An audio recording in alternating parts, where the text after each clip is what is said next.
Okay, let's begin. So last time we talked about the tangent and cotangent functions and their graphs. And when we draw the graphs of the tangent and cotangent functions, we use the vertical asymptotes, right? Some guys maybe already forgot about the vertical asymptotes. And in last class, I gave you one example of the rational function y equal to 1 over x. When the graph of function has a vertical asymptote, at the point where this denominator is equal to 0, this graph has a vertical asymptote. Actually, the graph of this function is like this.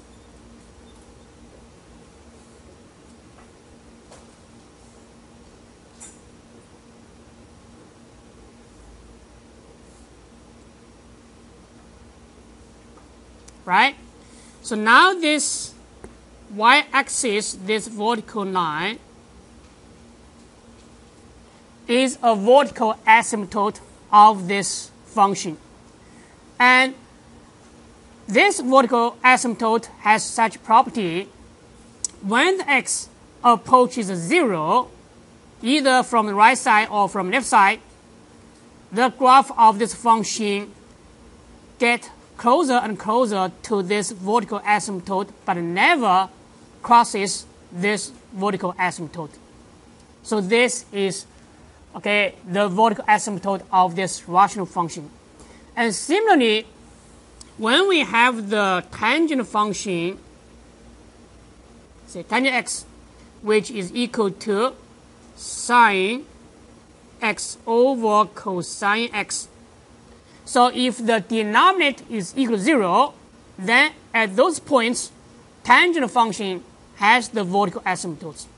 And we know cosine x is equal to 0 if and only if x is equal to half pi plus k pi, where k is an integer. So now let's go to the graph of the tangent function. Right? We know the graph of the tangent function is like this.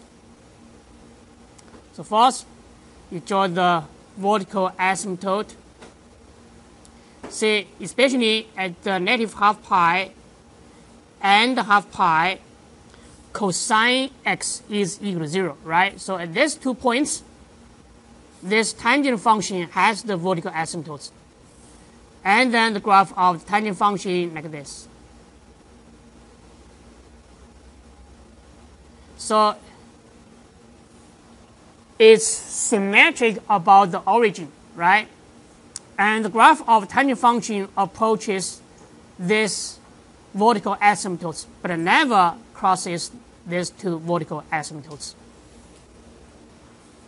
And you can also draw the other cycle of this tangent function graph. So look at this, right? Or here. And from these graphs, you can see the period of tangent function is the pi, right? So the period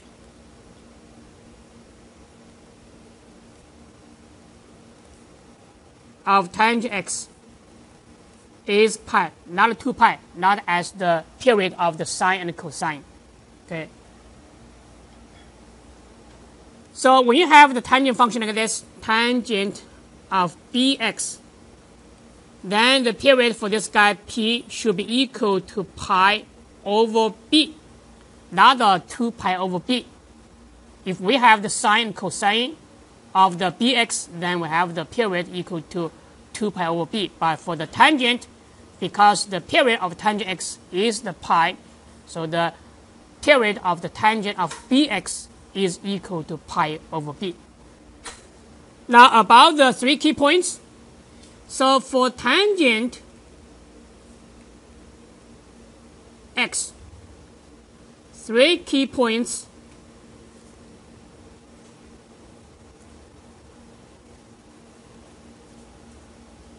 are the negative pi over 4, negative 1, 0, 0, and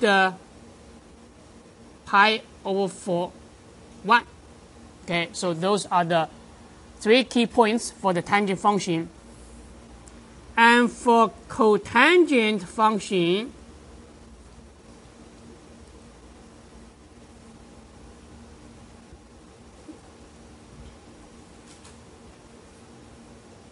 because the fundamental cycle is from the 0 to pi.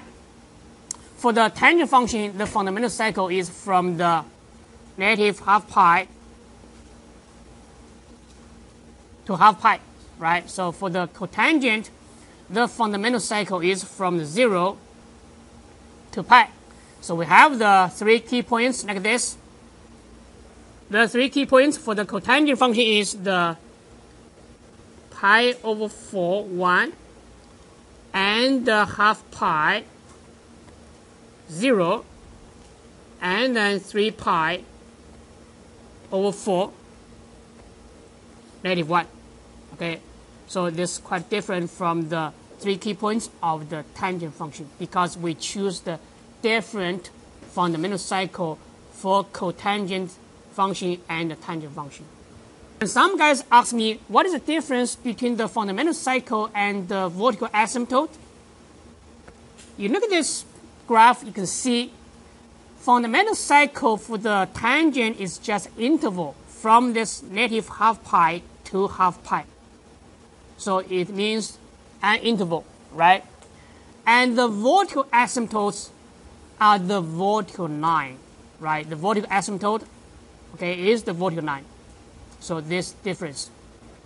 And some guys ask me, when I choose all the pairs for the tangent, the fundamental cycle for the tangent is from the negative half pi to half pi, right? And it's not well defined at the negative half pi and half pi. So I can just choose the number which is different from the negative half pi and the half pi.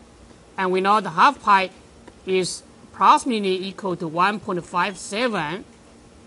So you may choose any number which is not equal to half pi. You may even choose the 1.57 as your x. Doesn't matter because 1.57 still not equal to the half pi. So at this point, tangent x still well defined. Okay. Okay, these are some questions we got from the last class. Now let's continue to talk about the graphs of the other 2 trigonometric functions, secant and cosecant.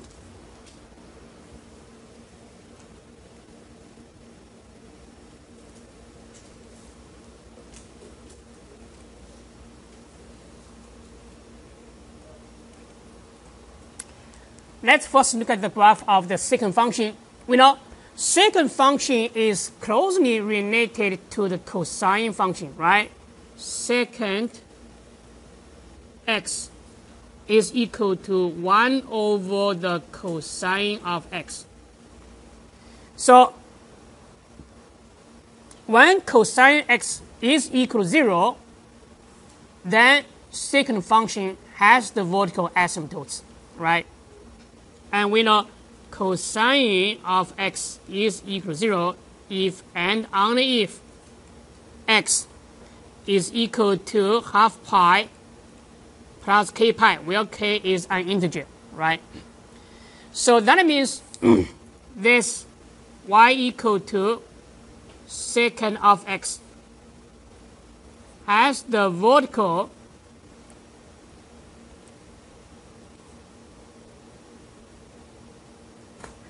asymptotes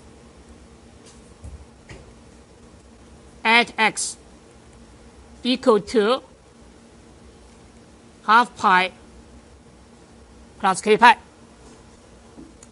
And we have some special points on the graph of the cosine and the secant function. Especially, we know if the x is equal to the multiple of 2 pi, then cosine of 2k pi is equal to 1, right? So this just implies you have the secant of 2k pi, which is equal to 1 over the cosine of 2k pi is also equal to 1.